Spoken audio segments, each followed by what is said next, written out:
Architectural Builder's Supply is pleased to present you with this recording of the technical question that is listed in the title of this video. This call may be monitored and recorded for quality assurance. With constantly, and we don't want to use keys because there's no. It's kind of more like parking lot gate. Yeah.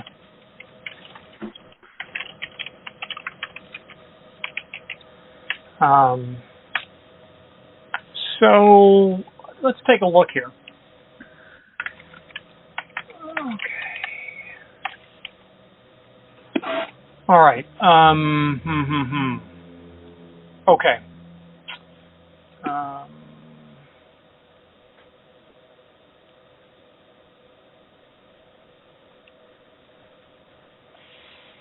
All right. So you have, and I'm just catching up.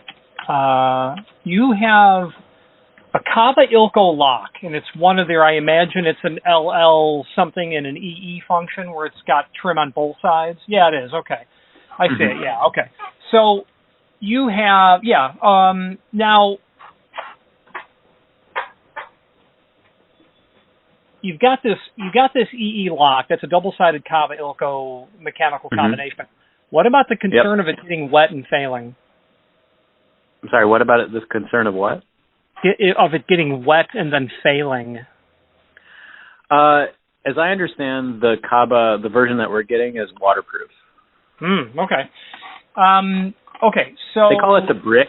My locksmith, who I've used, his guys is pretty good, and they're competent, and they use them in downtown San Francisco for a lot of stuff.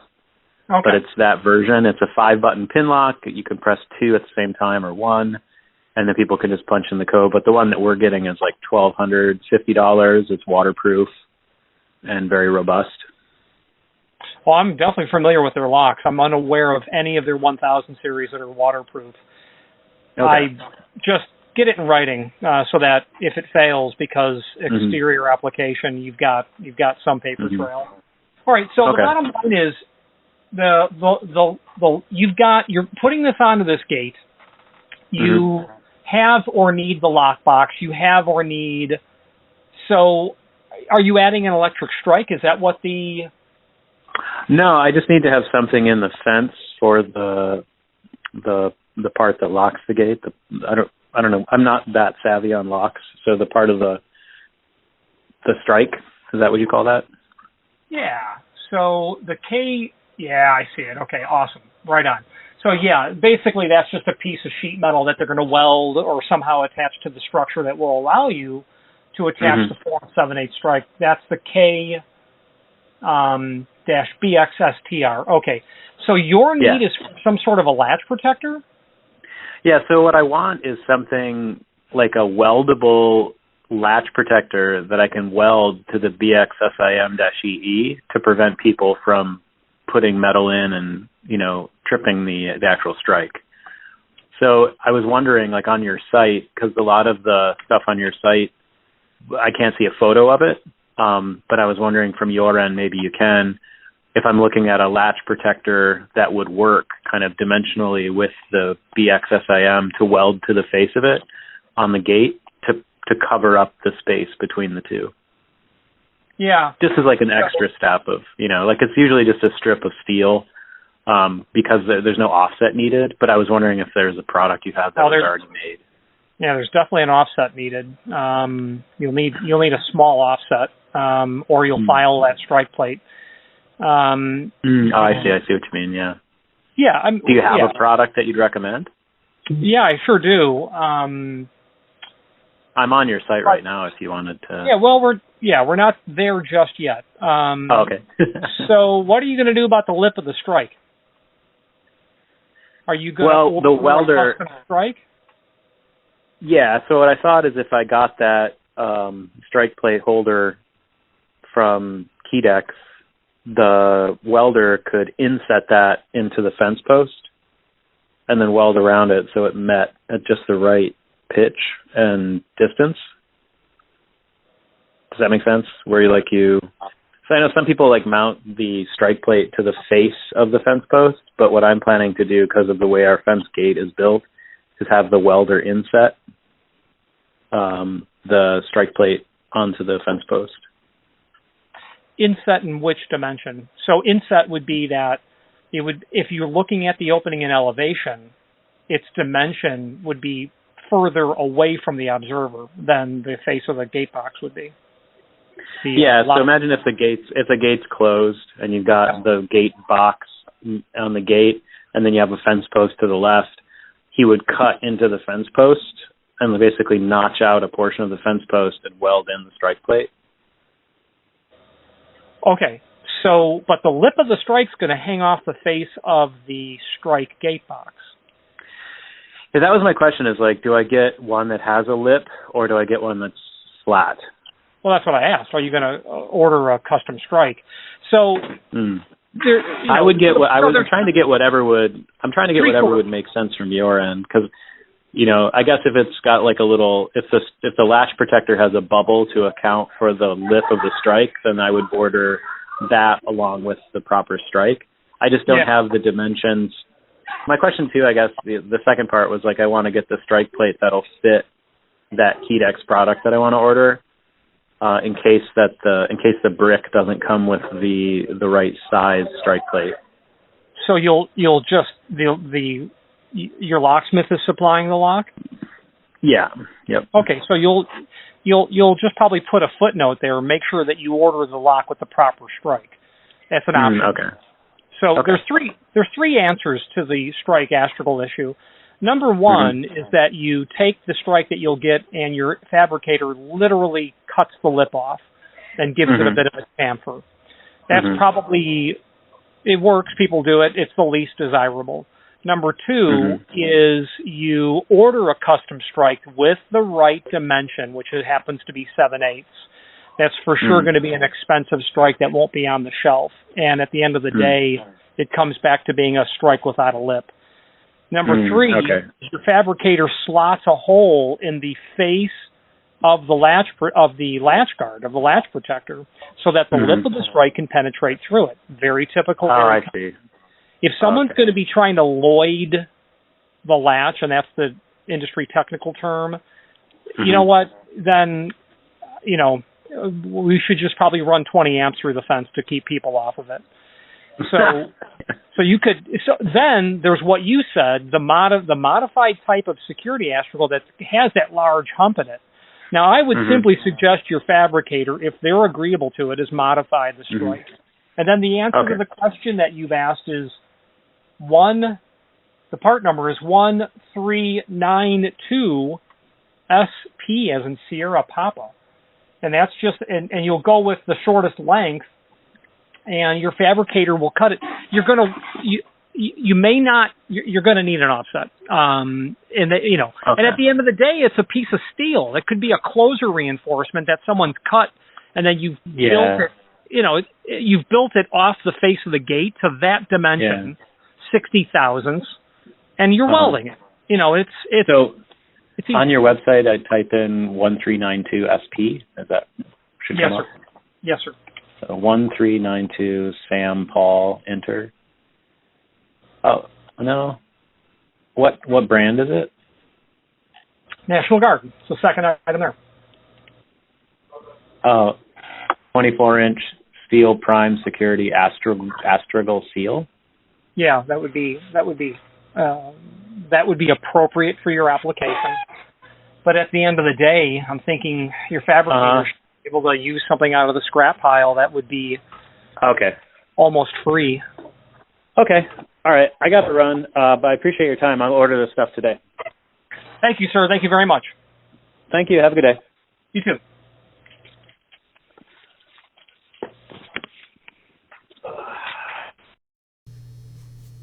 Architectural Builders Supply hopes you have enjoyed this program. If you are enjoying this video, please click thumbs up or like, and also please consider subscribing to our channel. Let's move on to the rest of the video. Let's unpack what the client has going there. So the email to us is the following. Richard, I just spoke with your colleague and he recommended I email you. I have 2 items in my AB Supply shopping cart and I'm looking for 2 more items that I need help finding. I have a metal gate and I'm installing a push-button lock on it. Our locksmith gave us the Kedex part number for the lock mount that fits the lock we're installing and the strike plate holder that welds to the fence post, and I'll show you both of those products in a moment. I want to purchase here's what the client's looking for. They already know the gate boxes they need. The one for the lock, the one for the strike. What they're asking for is, I want to purchase a weld-on, unfinished latch protector for security and a strike plate that fits the Kedex strike plate box in case the lock we're installing uses a different size. Would you help me find those 2 parts that will fit the build? So first of all, the client is going to specify the Kaba Ilko. It's a 1000 series EE. It's got the goods on both sides. It's a lot of lock. We'll look at that in a moment. They're going to specify it with a 4 7/8 strike. That's just how it's going to come. The latch protector that the client needs is, there's lots of latch protectors, but in a gate situation, you probably want something extremely narrow and petite. And I'll show you, we'll look at some latch protectors, which I would have recommended to the client if I thought they were appropriate, and they may be, but the client's looking clearly for something to weld, unfinished, raw steel, probably, that sort of business. So the finished hardware we sell wouldn't meet that bill, and at the conclusion, it's just a piece of steel that they need. So let's switch to the screen view and let's look at all this information. If you've not hit subscribe yet, we would very much appreciate if you did, and hopefully you're enjoying this video. Now, let's get back to it. Let's take a look at the lock. So the Simplex lock, the Kaba Simplex lock, or Dorma Kaba now, may prove to be a marginal challenge for me to find immediately, but let's take a look. Yeah.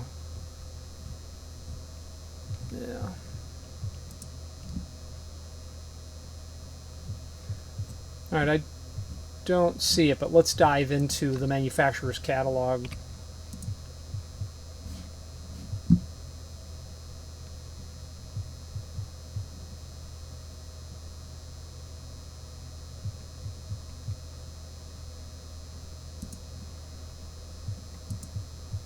See if we can come up with a part number for this. Yeah, the EE1000, page 42 to 44. 42, okay. EE1000. Yeah, okay. So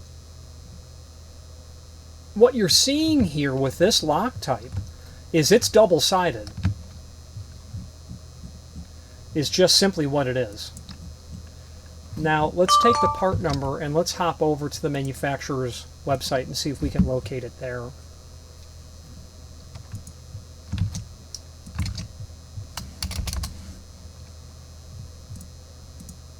Because what I want to do is look at the product details, the brochure, data sheet, fact sheet. Well, we'll look at that first.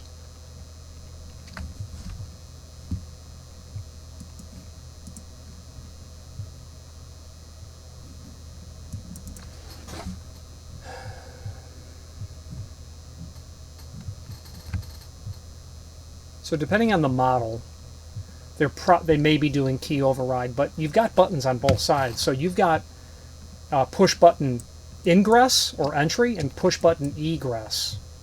Okay, completely mechanical, no batteries in it, pretty stable, rock solid. I have taken apart the combination chambers, like intimately, have gotten to a point where they had to fully be reprogrammed, so to speak.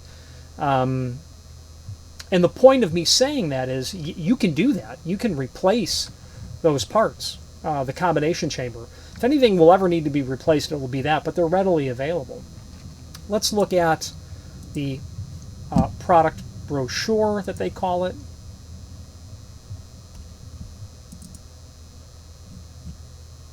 Yeah, this is more of an overview. EE1000. There it is. Same sort of scenario. So I want to be really clear. It's weather resistant. Weather resistant means to me that it can be installed in an exterior application. but I would stop well short of saying it's going to survive being rained on directly. Exterior, yes. Doors are not, you know, always rained on directly, even though they obviously are. But I would be really, I would not, to speak plainly, I would not delude myself so as to suggest that this is waterproof. It is definitely not. There's nothing waterproof about this. There's not even an accommodation to make this more resistant to being rained on directly. These are pieces of metal that are attached to each other. So there's nothing going to keep water from getting out inside of there. That's the bottom line. So that locksmith, you know, could be subject to lots of replacements if they've used the term waterproof. And I mention it because it's important. You know, the client's expecting this to be waterproof. It's not. Now let's move on to the part numbers of the Kedex boxes that the client needs. So the K-BXSIM-EE, available in steel, aluminum, and stainless. Regardless of the base material, this is what it looks like. You're going to be able to get that double-sided simplex lock. That's what he's going for with that. Now the strike box that they're going to weld to the jamb is here. Awesome. That's going to work out really, really great. The concern that I have is what the client must absolutely maintain is this. He's got a gate. Well, he said the left side. Let's call this the jamb post. Let's call this the gate. Okay. And he's going to weld onto here that box, that Kedex box. That strike lip's going to come out like this. That lock body is going to be in here. Where the latch is, okay, that needs to hit that curved lip strike. Now the client's either going to take that strike and cut it back, and if we looked at that, what you're going to want to do is take that strike lip and you're going to want to chamfer it back. Give it some sort of a brace. Now, the reason that I said that the client will need an offset is because if you took a piece of steel and you welded it here to cover that up, it's not going to close right. And the reason it won't is because this can't be 0 and this be 0. There needs to be a small margin there. I would build a 1/16 of an inch inside of here myself. I would shim that, and then I would add my piece on top of it to give me some breathing room. You're going to need it. If there's a 1/16 or an 1/8 of an inch slop in that gate, in a Y sort of dimension, it's really not going to be the end of the world. A small amount of gap, so you'll need something. I had recommended to the client the National Guard 1639 SB, and it's because it comes to mind. 1369. Nope. 13 something. 1392. So close. Now that offset is really intended when you have a single door where there is an inset. So I'm imagining that what the client's doing is his installer is going to make this a flush condition here, not an inset like you would have on a typical hollow metal door or a wood door. Aluminum storefront can be inset or it can be flush, but you'll need some relief. And I'm thinking that it's a piece of steel since they already have someone at the job site doing some work. Now, I had mentioned latch protectors. Let me show you one that I would suggest if I was going to attach one. And I probably would, given the fact that the client's adding a really nice piece of hardware to it. And it might be the 120.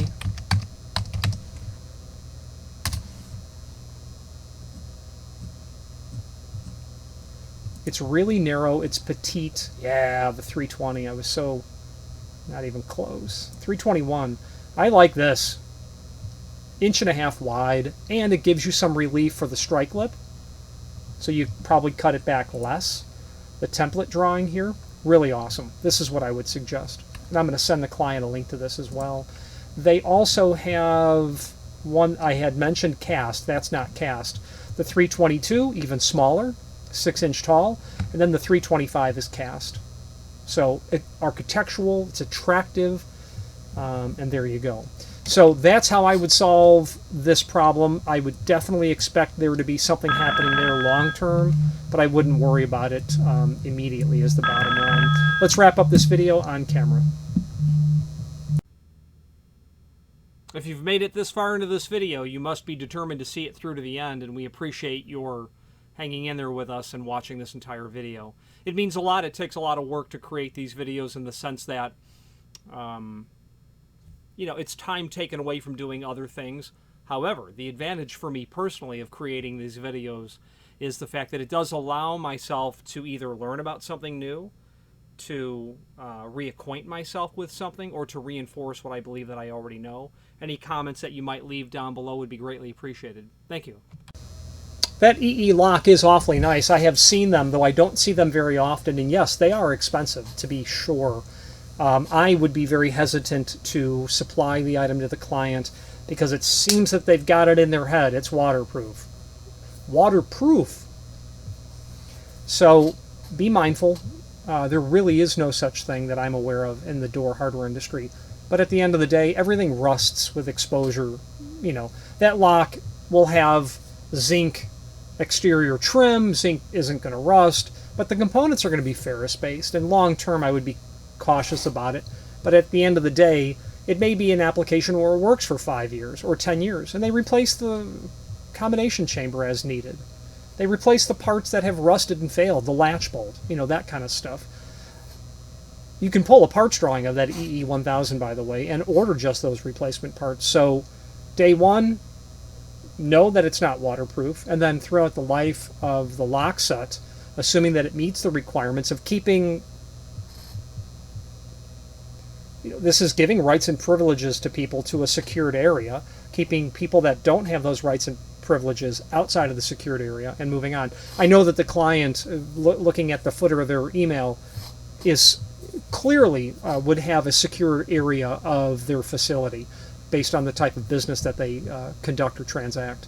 So any questions on how to put together a deployment of hardware in this application, something like it, or any, please feel free to reach out to us. Thank you. Again, thank you for watching, and if you've enjoyed this video, please click thumbs up, please subscribe, and maybe even send the video to someone that you know. Thank you.